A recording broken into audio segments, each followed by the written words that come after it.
El Señor esté con ustedes. Vamos a entrar al mundo del Avesta, el libro sagrado de los persas, aunque en una etapa bastante posterior. Sabemos por los documentos, sobre todo asirios, que fueron grandes rivales de los medos, que los pueblos iranios en sus orígenes tenían religión pagana, con unos dioses que eran poco conocidos, pero conectándose un poco con el mundo de la India, tenían algunos dioses como Mitra, y parece ser el mitraísmo una de las religiones más antiguas del mundo persa. Pero poco a poco ellos fueron aceptando una religión que al parecer se originó en Irán, esta región fronteriza con Turkmenistán y con Uzbekistán, en la que al parecer predicó un profeta llamado Zoroastro. Sin embargo, la biografía de Zoroastro está muy envuelta en la leyenda. De hecho, la historia que se conoce prácticamente es de hace 200 años, es decir, es muy difícil reconstruir la biografía auténtica de Zoroastro. En fin, el mundo persa empezó a descifrarse con la inscripción de Beistún, encontrada aquí en la región que se llama Guti, donde Darío, el rey, hacia el 522 hizo una inscripción en tres lenguas, en antiguo persa, en elamita y en acadio, y esto le sirvió a Henry Rawlinson hacia 1838 para empezar la traducción del idioma persa. Y encontraron que además este idioma, como toda lengua, pues fue evolucionando con el tiempo, y por eso se habla de antiguo persa, que además lo comparan con el avéstico, es decir, la lengua en que está escrito el libro de la Avesta. Y está el persa medio o Pahlavi, es otra variedad del persa, sobre todo en la época de los sasánidas y arsácidas. Y este persa medio se escribió en un alfabeto derivado del arameo. El libro de la Avesta está escrito en una escritura parecida al arameo. Y el persa moderno, que ya comienza con la invasión de los árabes, que se escriben por eso en alifato, en el alfabeto árabe, ¿no? El mundo de la Vesta es un mundo complejo que tiene a Zoroastro como un profeta predicando contra los hinduistas de Kabul. Kabul es hoy Afganistán, pero estaba muy vinculado, de hecho está muy cerca al mundo de la India. Pakistán también hace parte del mundo de la India. Y en este libro se critica mucho a un pueblo que llaman los turanios, que parecen ser los escitas, un pueblo nómada que, en fin, llegó incluso hasta Europa. Y preocupado por los medos, porque dice que poco le creen, preocupado por las cosechas de Sogdiana, de Bactriana, unas regiones pues que dependen mucho de los ríos, dependen mucho de las rutas comerciales, preocupado mucho por los funerales en Aracosia, en Jaroyo, en Jorazán, es decir, preocupado por este mundo de su alrededor, donde al parecer había mucha... critican los funerales porque los hacían enterrando a los muertos, y el libro de la Vesta está terriblemente en contra de enterrar a los muertos. Pide que los dejen expuestos en lo que llaman las torres de silencio para que lo devoren los perros y los buitres, que son considerados animales sagrados que pueden llevar el alma de las personas al otro mundo. Está preocupado también por las estepas, porque hay mucha inseguridad. Estos pueblos señalados aquí al norte, aunque son parientes de los pueblos iranios, son a la vez enemigos, no son pueblos de las estepas, pueblos guerreros. Este libro de la Vesta destaca mucho el yaokarsti o el cultivo de cereales. Este libro está incompleto, dicen que Alejandro Magno quemó una parte, pero también dicen que la invasión musulmana pues hizo que se destruyeran o que se perdieran muchos de estos textos. y por eso se conservan más las partes que son rituales, las que trabajaban los magos o sacerdotes más deístas. Esas partes rituales se llaman el Bideftat, el Yasna y el Visperat. Son los textos que tienen además más copias conservadas.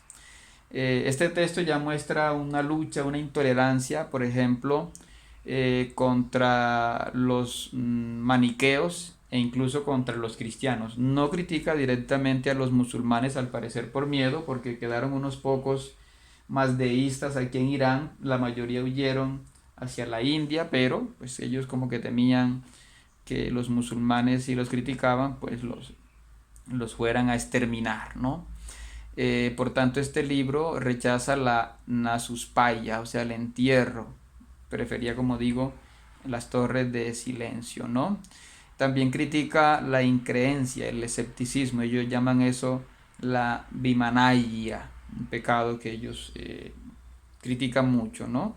Y por eso enfatizan tanto en el Dagma, o sea, las torres del silencio, aunque estas torres no se conocieron en la época de los persas, dicen los estudiosos, que más bien son de la época del 400 después de Cristo. Esto lo expone sobre todo Nicolás Alberto Cantera en sus estudios sobre la traducción Pahlavi de la Avesta, en una tesis doctoral de Salamanca del año 1998, ¿no?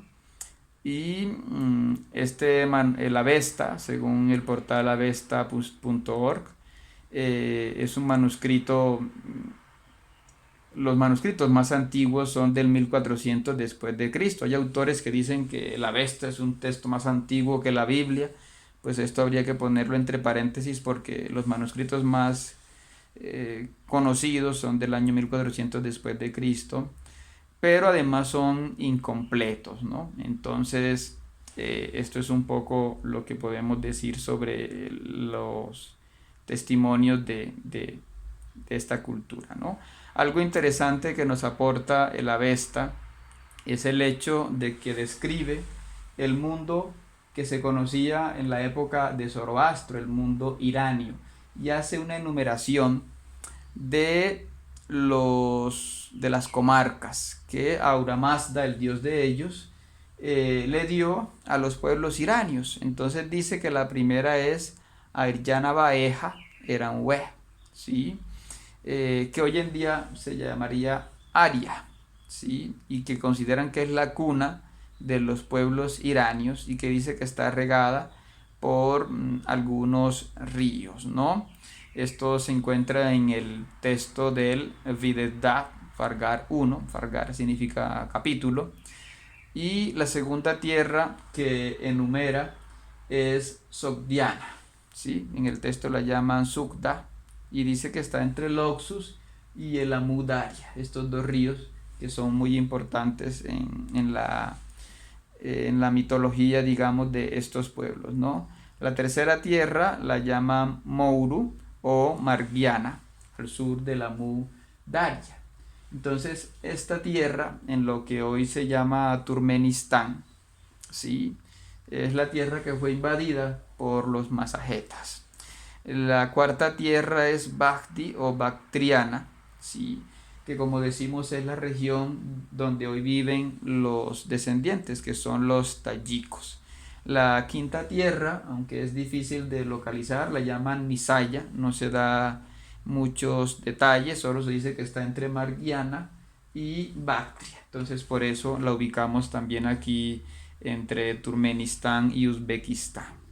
La sexta tierra es Haroyu, dicen que es en el desierto de Karakum, ¿sí? Aunque por ahí hay un río que llaman Hari, agua dorada, ¿sí? Y hoy el río Herat, entonces se extendería por esta parte, ¿sí? Dice el texto que allí tenían la costumbre de abandonar la vivienda de un difunto durante 9 noches, ¿sí? Entonces que después llevaban el fuego sagrado de Ahura Mazda. Bueno, es lo poco que dicen sobre esta tierra donde no se sabe muy bien quiénes eran sus habitantes. La séptima tierra es Baikereta o Kabul, que es actualmente la capital de Afganistán, pero dice que aquí pues hay sombras que pueden matar a la gente, no se sabe qué significa eso. Pero la octava tierra, curiosamente, ubican acá a Bejcana Nenta, ¿sí?